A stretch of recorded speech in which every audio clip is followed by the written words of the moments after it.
This is actually a pretty good level. I'm actually surprised there hasn't been a hidden block. You thought you got me with that freaking idiot. God damn it, I hate you!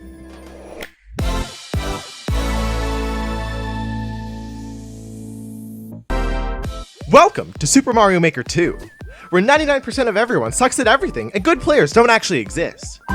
Mario Maker came into existence after players bought New Super Mario Bros. For the 4th time, reskinned as the new hit title for the greatly successful Wii U.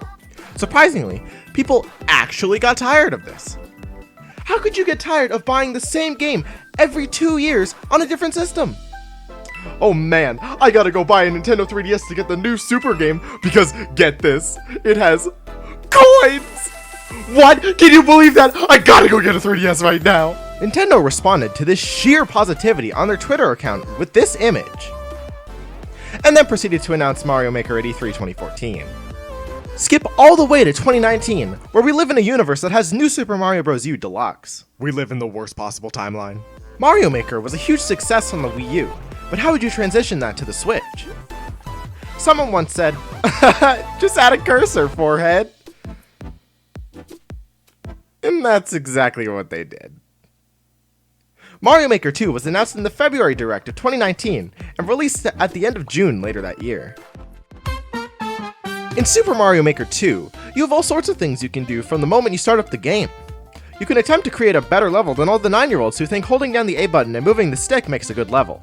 Or, you could try your hand at the replacement for the 100 Mario Challenge, Super Expert Endless. Now I know you know what I mean when I say levels made by 9-year-olds. The ones where you have disconnected, uneven platforms and continuity that just makes no freaking sense. If you want a quick way to find these levels, just head on over to the New Courses tab and you'll find about 85 to 90% of the game's levels there. The other 10% being levels made by actual human beings. Who the hell would make something like this? Not something that's damn human, that's for sure.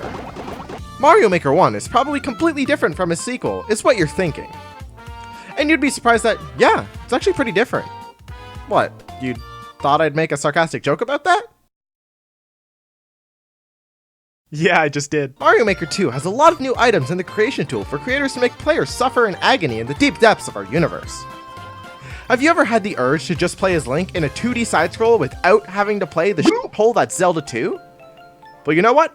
Woo! Now you can, because why the hell not? You wanted tall enemies that blocked the way? Bam! Pokies!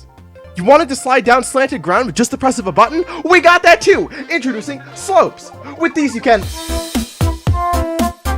This is a secret, don't tell anyone, but I heard that to play Super Mario Make It yourself, all you need is a $20 subscription to everybody's favorite service, Nintendo Switch Online. For this game, Nintendo said that they would be including multiplayer versus as a feature, and just like the Nintendo fanatics we are, we screamed and yelled at Nintendo for doing that bad because you couldn't play with friends online at Mario Maker 2's release. And for some reason, the outrage actually worked and we got online versus and co-op with friends. No! Oh. The people you meet in multiplayer versus always seem to either die repeatedly in one spot or just speedrun the level ahead of everybody else and touch the flagpole before the countdown even starts. Speaking of speedrunning, is that a great transition or what? There is a mode called Ninja Speedruns where you race other players in Nintendo-made levels to see who can get the fastest time on specific levels.